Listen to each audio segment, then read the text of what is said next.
Hello friends, welcome to the illusion.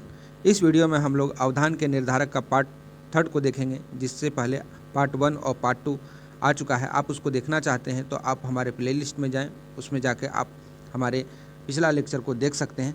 तो उसमें हम लोग अवधान के निर्धारक का जो भाग है, उस भाग में हम लोग बाह्य निर्धारक के भाग को पढ़े थे, और आज हम लोग पढ़ने वाले हैं आंतरिक निर्धारक के बारे में। तो आगे बढ़ने से पहले चैनल को सब्सक्राइब करें, दोस्तों के साथ शेयर करें, वीडियो पसंद आता है लाइक करें, और इसका पीडीएफ आपको हमारे व्हाट्सएप ग्रुप और टेलीग्राम ग्रुप से भी मिल जाएगा, आप इसको ज़रूर ज्वाइन करें।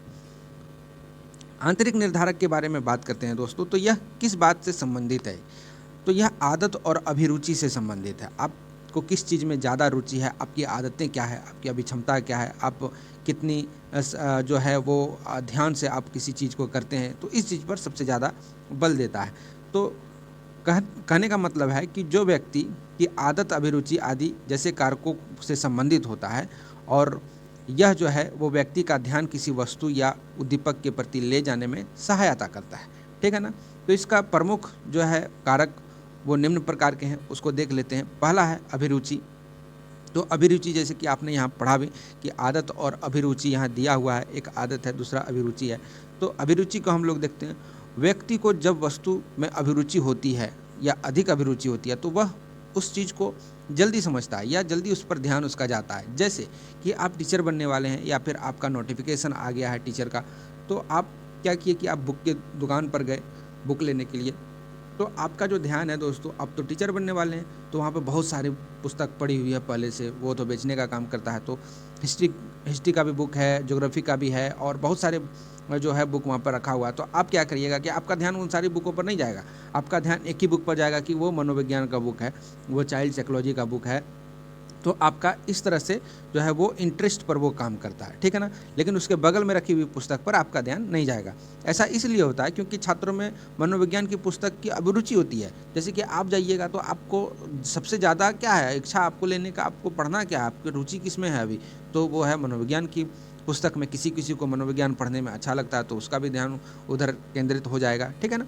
दूसरा देखते हैं दोस्तों, आदत। तो किसी किसी की कुछ कुछ आदतें होती है। जैसे बच्चे जो होते हैं, जो थोड़े से मतलब मैच्योर टाइप के होते हैं, वो क्या करते हैं कि आप बचपन में देखे होंगे, कोई कोई बच्चा जो है वो अपने पैकेट में जो डाक टिकट होता है उसको रखना अच्छा लगता है।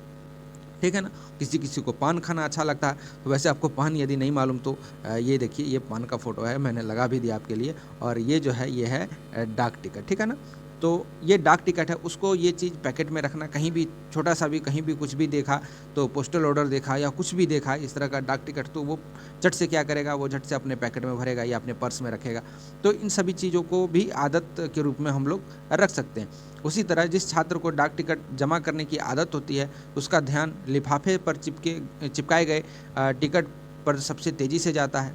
ठीक है ना। अलग चीज़ पर नहीं जाएगा, लिफाफा पर नहीं जाएगा, लेकिन उस पर चिपका हुआ जो है वो टिकट, उस पर उसका ध्यान बहुत तेज़ी से जाएगा। जिज्ञासा दोस्तों, आपकी इच्छा क्या है? तो जिस वस्तु के बारे में जानने की जिज्ञासा अधिक होती है, आप उस पर जल्दी ध्यान देते हो। ठीक है ना। प्रायः ऐसा देखा गया है कि जब कोई व्यक्ति नई चीज़ देखता है, तो जिज्ञासा तथा कौतूहलवश उसका ध्यान उस पर चला जाता है। कहने का तात्पर्य इसमें यही है कि आपके घर में बच्चा है, तो आप अभी जो दुर्गा पूजा आने वाली है, तो खैर कल से जो है वो नवरात्रि शुरू होने वाली है। आप सबको ढेर सारी शुभकामनाएं उसके लिए। तो खैर आगे बढ़ते हैं। तो जैसे कि कल से नवरात्रि शुरू होगी, दुर्गा पूजा आएगा, मेला लगेगा, आप बच्चे को मेले में या मार्केट में लेके गए, बच्चा क्या करेगा, उसका तो ध्यान खाने पीने और कपड़े लत्ते पर तो जाएगा नहीं, मुझे क्या काम है, उस पर उसका ध्यान एक ही चीज़ पर जाएगा, वो है क्या, खिलौना। तो खिलौना जैसे ही उसको दिखेगा, वो आपका हाथ पकड़ के हिलाना शुरू कर देगा कि मुझे ये खिलौना चाहिए। वो बोलेगा नहीं, आपसे डरता है यदि कि पता नहीं पिताजी ले देंगे या नहीं ले देंगे, यदि वो कहने से, तो आपका हाथ पूरा हिलाएगा कि अब वो इंडिकेट आपको करके छोड़ेगा कि देखिए ना, वो खिलौना बहुत तो मस्त लग रहा है, अच्छा लग रहा है, तो मुझे लेना है। तो इस तरह की जो है जिज्ञासा वो आती है। तो इसको भी जो है वो अवधान के निर्धारक के रूप में देखा जा सकता है। अर्थ के बारे में हम लोग जानते हैं कि जब शिक्षक जो है दोस्तों, कि कहने का मतलब यही है कि शिक्षक इंग्लिश पढ़ा रहा है और किसी बच्चे को इंग्लिश समझ में नहीं आता है, इंग्लिश भाषा में बोलकर उसको पढ़ा रहा है और उस बच्चे को इंग्लिश समझ में नहीं आता है, तो उस पर आपका जो इंग्लिश पढ़ाना है, वो बच्चा आपके पढ़ाने पर ध्यान देगा क्या? जाहिर सी बात है वो आपके पढ़ाने पर वो ध्यान नहीं देगा, क्योंकि वो तो समझ ही नहीं रहा है उस बात को। हाँ, भले ही दूसरे भाषा में हिंदी में उसको समझाइए तो वो समझना शुरू कर देगा। तो उसको उसके लिए जो वो इंग्लिश की क्लास है वो कैसी लगेगी, वो बेकार लगेगी। उसको बेकार क्लास महसूस होगा कि भाई ये कक्षा ही बेकार है मेरे लिए, मेरे को सब कुछ समझ में नहीं आता। मैं जब पढ़ाई कर रहा था तो खैर मैंने एक बार मैं टीचर का एग्ज़ाम दे चुका हूँ और मेरी सिलेक्शन भी हुई थी। तो मैं आपको बता दूँ कि मैंने अंगिका रखा हुआ था। तो अंगिका की क्लास में बहुत सारे बच्चे जो हैं वो बैठते थे, तो पढ़ाई करने के लिए बैठते थे। तो एक लड़का था जो अंगिका समझ नहीं पाता था, वो क्या कहा पीछे से निकल के वो क्लास से बाहर चला जाता था। जब उससे पूछते थे कि भाई आप बाहर क्यों हो, तो वो कहता था कि क्या करेंगे अंदर रह के, मुझे तो कुछ समझ में नहीं आता। यार आप लोग पढ़ो, उससे कोई दिक्कत नहीं है, हम नहीं पढ़ेंगे, हमको समझ में जो आता है वो लिख देंगे। तो खैर वो सब तो बातें बताने की है, जिससे आपका जो है वो कॉन्सेप्ट क्लियर हो, अर्थ का मतलब क्या है वो ये समझ में आए, ठीक है ना। तो अगला बढ़ते हैं, आवश्यकता। अब आवश्यकता जो है दोस्तों वो निर्धारक कैसे बन सकता है, ये भी है अवधान का निर्धारक। जैसे कि एक गरीब घर का बच्चा है जिसको खाना नहीं नसीब हो रहा है, यदि वो आप आपके घर से खाना निकाल के फेंक दिए और बच्चा 2 दिन से भूखा है या कोई आदमी 2 दिन से भूखा है, तो आप पर उसका ध्यान नहीं जाएगा। वो खाने जो आप जो फेंके पॉलीथीन में बांध कर, उस पर उसका ध्यान बहुत जल्दी जाएगा और वो उस चीज़ के लिए जो तड़प रहा है वो आपके फेंकने के बाद वो उठा लेगा। उसी तरह ये तो कहने की बात हुई है, लेकिन अवधान में शिक्षा में कहाँ आती है, बच्चों पर कहाँ लागू होती है शिक्षा के अंदर। तो हम कह सकते हैं कि कोई गरीब घर का बच्चा है, वो नोटिस बोर्ड पर बहुत सारी नोटिस चिपकी हुई है, लेकिन वो जो बच्चा है वो सबसे पहले यदि उस नोटिस, वहाँ कहने का तात्पर्य ये कि 15 तरह का नोटिस हमने चिपका दिया एक बोर्ड पे, और बच्चा गया और उसमें एक नोटिस में जो थी वो छात्रवृत्ति का नोटिस लगा हुआ था। तो वो बच्चा जाएगा और सारे नोटिस को छोड़कर उसका ध्यान सिर्फ और सिर्फ जाएगा छात्रवृत्ति के नोटिस पर। तो कह सकते हैं कि उसकी आवश्यकता है, तो वो उस चीज़ को देख रहा है और उसका ध्यान उस पर सबसे ज़्यादा जाता है, ठीक है।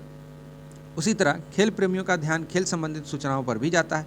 यदि कोई बच्चा खेलने में बहुत ज़्यादा माहिर रहता है या फिर निपुणता दिखाता है, उसको वो प्रोफेशन बनाना चाहता है खेलने को, तो क्या करेगा कि उसका ध्यान सबसे ज़्यादा उस नोटिस के बोर्ड पर, उस खेल का जो नोटिस चिपका हुआ है, सूचना चिपका हुआ है, आप उसी को देखना सबसे ज़्यादा जो है प्राथमिकता दोगे। तो इसको कह सकते हैं कि आवश्यकता, ठीक है ना। तो ये भी एक निर्धारक के, अवधान के निर्धारक के बारे में हम कह सकते हैं कि ये भी एक अवधान का निर्धारक है।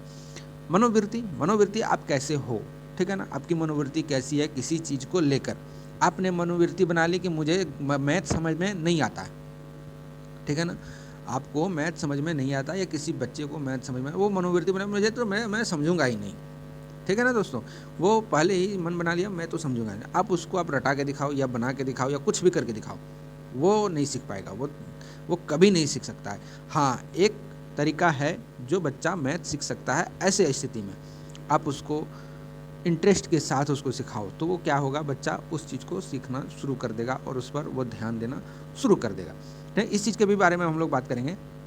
लेकिन दूसरा उसको सब्जेक्ट पढ़ाइए तो वो झट से पकड़ लेगा, क्योंकि वो जानता है यदि उसको हिस्ट्री में मन लगता है, मैथ में मन नहीं लगता, तो वो मैथ नहीं पढ़ेगा, वो हिस्ट्री पढ़ेगा। तो ऐसी बातें इस चीज़ पर अवधान के निर्धारक में होती है। 7वां नंबर देखते हैं, प्रशिक्षण, ठीक है ना। तो प्रशिक्षण क्या है कि कोई डॉक्टर है उसको रोगी पर अपना जाएगा ध्यान, कोई संस्कृत का शिक्षक है तो उसका ध्यान संस्कृत के पुस्तक की ओर जल्दी जाएगा। तो ये सब प्रशिक्षण की बातें हैं दोस्तों, ठीक है ना। कोई बीमार आदमी है और डॉक्टर कहीं खड़ा है तो वो समझ जाएगा कि इसको बीमारी है, या फिर बीमारी का नाम वो उसको पट से दे दो तो आप वो पूरा बायोडाटा उसका निकाल, तो ये सब होती है प्रशिक्षण की बात, ठीक है ना। तो इस तरह हम देखते हैं कि व्यक्ति किसी वस्तु की ओर ध्यान अंशतः उद्दीपक की विशेषताओं या गुणों के कारण एवं अंशतः अपने व्यक्तित्व के गुणों के कारण दे पाया जाता है, मतलब देखा गया है। यहाँ पे थोड़ा सा उल्टा पुल्टा कहीं मिस्टेक हो जाता है, खैर आप सुधार लेना, वो मेन बात नहीं है। आप टॉपिक को कितने अच्छे से समझे, ये सबसे बड़ी बात है। यदि आप इस टॉपिक को समझे तो आप इस वीडियो को लाइक करें और दोस्तों के साथ शेयर करें। आप लोग शेयर कीजिएगा तभी मैं आपके लिए लाइव क्लास ला पाऊँगा, ठीक है ना। आज के लिए इतना ही। Thank you for listening. God bless you all.